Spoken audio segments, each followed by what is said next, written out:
મહીસાગર જિલ્લાની બાલાસિનોર પોલીસ વિવાદમાં આવી છે। બાલાસિનોર તાલુકા પોલીસ સ્ટેશનના પોલીસ ઇન્સ્પેક્ટર પર સગીરને ઢોર મારવાના ગંભીર આક્ષેપો સામે આવ્યા છે અને આ મામલે બાયડના ધારાસભ્ય ધવલસિંહ ઝાલા સાથે જ ભાજપના ધારાસભ્ય માનસિંહ ચૌહાણ મેદાને આવ્યા છે, જેમાં આ જવાબદાર પીઆઈ સામે પગલાં લેવા માટે તેમના દ્વારા માંગ કરવામાં આવી છે। જ્યારે ધારાસભ્ય ધવલસિંહ ઝાલાએ ફોન કર્યો ડીવાયએસપીને, ત્યારે શું થયું વિગતે વાત કરીએ। વૈષ્ણવજન તો તેને કહીએ જે પીડ પરાઈ જાનાને રે। નમસ્કાર દર્શક મિત્રો, નવજીવન ન્યૂઝમાં આપનું સ્વાગત છે। હું છું ફૈઝાન। અવારનવાર ગુજરાત પોલીસ વિવાદમાં આવતી હોય છે। અમુક પોલીસ વિભાગમાં રહેલા અધિકારીઓ અને કર્મચારીઓની કરતૂતના કારણે સમગ્ર પોલીસ ડિપાર્ટમેન્ટને શર્મસાર થવું પડે છે। પોલીસો સારી કામગીરી કરે છે, પરંતુ અમુક અધિકારીઓ દ્વારા જે વર્તન કરવામાં આવે છે તેના કારણે આ સારી કામગીરી પણ ધોવાઈ જતી હોય છે। ત્યારે મહીસાગર જિલ્લાના બાલાસિનોર ખાતેનો બનાવ સામે આવ્યો છે, જેમાં બાલાસિનોર તાલુકા પોલીસ સ્ટેશનના પોલીસ ઇન્સ્પેક્ટર પર ગંભીર આક્ષેપો સામે આવ્યા છે।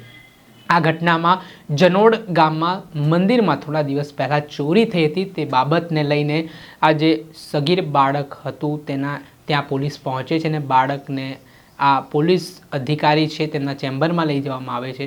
ત્યારબાદ જે તાલુકા પીઆઈ હતા તેઓ પોતાના ચેમ્બરની પાછળ એક ઓરડી હતી, ત્યાં આ સગીરને લઈ ગયા અને ત્યાં ઢોર મારવામાં આવ્યો હોય તેવા આરોપો સામે આવ્યા। એવી હાલત કરવામાં આવી કે બાળક વ્યવસ્થિત ચાલી પણ શકતું નથી। આ સમગ્ર ઘટના બાદ મામલો બીચક્યો છે અને આ ઘટનાની જાણ ત્યાં બાલાસિનોરના ભાજપના ધારાસભ્ય માનસિંહ ચૌહાણ સાથે બાયડના ધારાસભ્ય ધવલસિંહ ઝાલા તથા તેઓ પીડિત પરિવારના વહારે છે તે બાલાસિનોર પહોંચ્યા હતા, જ્યાં તેમણે ડીવાયએસપીને ફોન કર્યો અને આ સમગ્ર ઘટનામાં જવાબદાર જે પીઆઈ છે તેમની સામે પગલાં લેવા માટે માંગ કરી। ત્યારે ડીવાયએસપીએ ફોન પર શું જવાબ આપ્યો, શું કહી રહ્યા છે તેવું તે સાંભળો। તો ડેફિનેટલી એ વસ્તુ એ જે પીઆઈ કે જે બી કર્મચારીઓ હશે એમના સામે એક્શન લેવામાં આવશે, બટ એ વસ્તુનું તથ્ય તો એકવાર જાણવું પડશે ને। અરે ફોન થી લઈ લે ને, ફરિયાદ ફોન થી લઈ લે, ફરિયાદ તો નહીં શું કહેવાય કે આનું તથ્ય જાણીને એના સામે કાર્યવાહી કરવામાં આવશે। હા, ફોન થી મોબાઈલ થી તો લઈ લો ફરિયાદ। હવે બે ધવલભાઈ છે, હું શું એ ધારાસભ્યો તમને કહે છે સાહેબ, તો તમને ખબર નહીં પડતી અમને તો। લો સાહેબ, હલો, હા ફોન થી લઈ લો ને, ટેલિફોન થી લઈ શકાય, એવું કશું નહીં। જો ફરિયાદ તો કરીને તમારે પોલીસ સ્ટેશનમાં જ નોંધવી પડે, એટલે એ જે પાવર છે એ પોલીસ સ્ટેશનમાં જ હોય છે।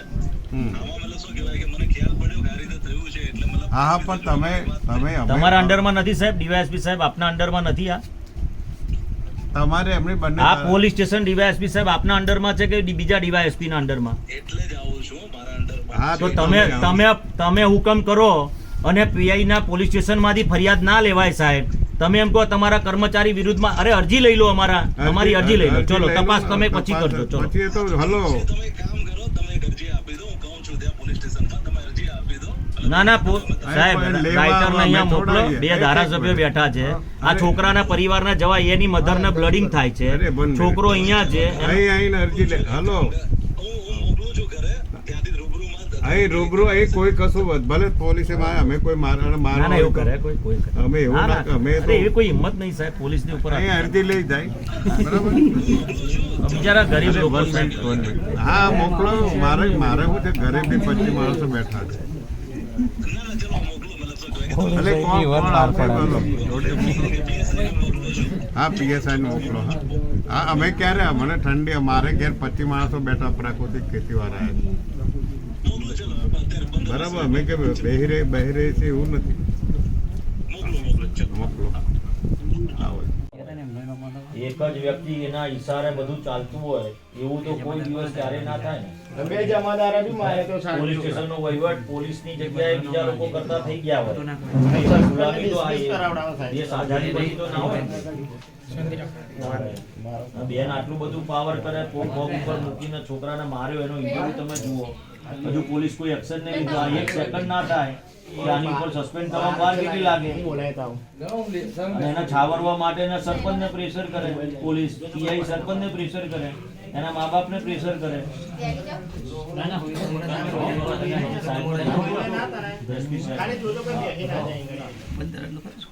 ના, હું તો રોકાવું જ છું, તો હમણાં જ આવ્યો છું એના પરિવારને મળવા.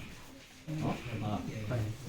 તેમ છતાં જલ્દી હું અહીંયા આવ્યો. મેં કહું મારે જવું જોઈએ અને અહીંયા આવીને જોયું છે તો ખરેખર આ રીઢો ગુનેગાર નથી. અને મોટો રીઢો ગુનેગાર હોય તેની તપાસવાની રીત હોય, પણ આ રીતે સીધા મારવાના ગામના જે મુખ્ય ચૂંટીને આવેલા પ્રતિનિધિ એવા સરપંચ કહેવાય, સરપંચને પણ ધમકી આપીને ગાડીમાં બેહાડી દેવાય એ ખોટું છે, બિલકુલ ખોટું છે. ને આ રીતે એના બા પણ ખૂબ જ વૃદ્ધ છે ને એમને પણ ખૂબ ગભરાઈ ગયા છે ને એ સ્થિતિમાં આજે અહીંયા અમે મુલાકાત લીધી છે. ગામ આગેવાનો પણ અહીંયા છે.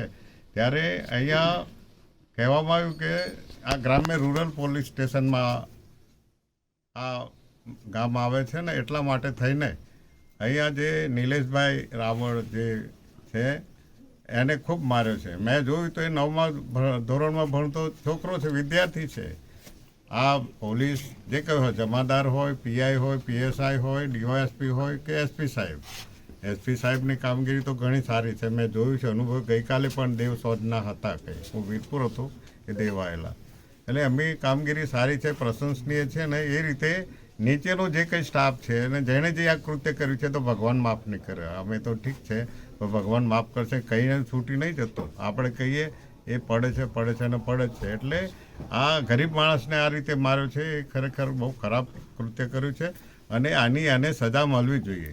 હું ને ધવલભાઈ બેઠેલા ત્યારે ત્યાંના પીઆઈ પણ એવું કીધું કે હું નહીં આવી શકું, અમારા ડીવાયએસપી કે અમારા પોલીસ અધિકારી વિરુદ્ધ અમે. અરે એવું કેવું હોય, એ બરાબર ના કહેવાય. એટલે અહીંયા આનું રિઝલ્ટ આવે, પરિણામ આવે. અમે પણ જંપીશું નહીં. થોડા દિવસમાં 16મી તારીખે વિધાનસભા ચાલુ થવાની છે. પછી સાચું હોય તો સાચું અમે ત્યાં રજૂ કરીશું. ધવલભાઈ છે, હું છું. એટલે અહીંયા કરવું હોય તો બધું જ થઈ શકે, પણ અહીંયા કોઈ ફૂટશે નહીં. એ બાલાસીનું જે કંઈ થતું હોય થાય, નહીં તો મેં મારા જીવનમાં સાચી કોઈ પણ ખેડૂતો માટે બે કપડો જઈને પોલીસનો મારેલી છે પીઆઈ, એમાં કશું એ છે નહીં. આ ઉદેશી આપણા જિલ્લા પંચાયતમાં ચૂંટાયા ત્યારે 100 SRP હતી, અરે 100 બોર્ડર પોલીસ હતી, ફાયરિંગ થયું હતું, બરાબર, ટીયર ગેસ છોડ્યા હતા અને 14 વર્ષ કેસ ચાલ્યો. એટલે આપણે એમાં કદાચ કોઈને હોય, કોઈ નવા છોકરાઓને ખબર ના હોય. આપે સાંભળ્યા હતા ડીવાયએસપી. તેઓ કહી રહ્યા છે કે અમે આવી રીતે અમારા ડિપાર્ટમેન્ટના અધિકારી પર ફરિયાદ ના નોંધી શકીએ, ફરિયાદ ના કરી શકીએ. પહેલાં તમે આ બાબતે અરજી આપો, ત્યારે અમે તપાસ કરીશું ને તપાસ કર્યા બાદ જરૂરી પગલાં લેવાના થશે એ લઈશું. ત્યારે આ બાબતે આજે ધારાસભ્ય ધવલસિંહ ઝાલા છે તે કહી રહ્યા છે કે જે કંઈ પણ હોય આમાં કાર્યવાહી હોય તે કરવામાં આવે. ત્યારે પીડિત પરિવારનું પણ નિવેદન સામે આવ્યું છે. તેઓ શું કહી રહ્યા છે તે પણ સાંભળો. શું નામ છે તમારું? મહેશભાઈ રાવળ. શું ઘટના બની છે?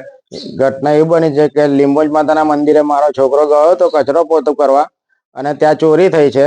અને આ લોકોએ સકના ડાયરામ પોલીસ સ્ટેશને લઈ ગયા હતા સાહેબ. અને સકના ડાયરામાં લઈ જઈને મારા છોકરાને માર્યો છે, બરોબર બહુ માર્યો છે.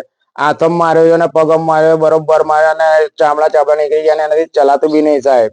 અને તમારથી આ કોઈ વિડીયો જોવે એ સાહેબ સપોર્ટ કરજો અને મારા છોકરાને ન્યાય અપાવજો, એટલું કરજો મારે સાહેબ, ન્યાય અપાવજો સાહેબ.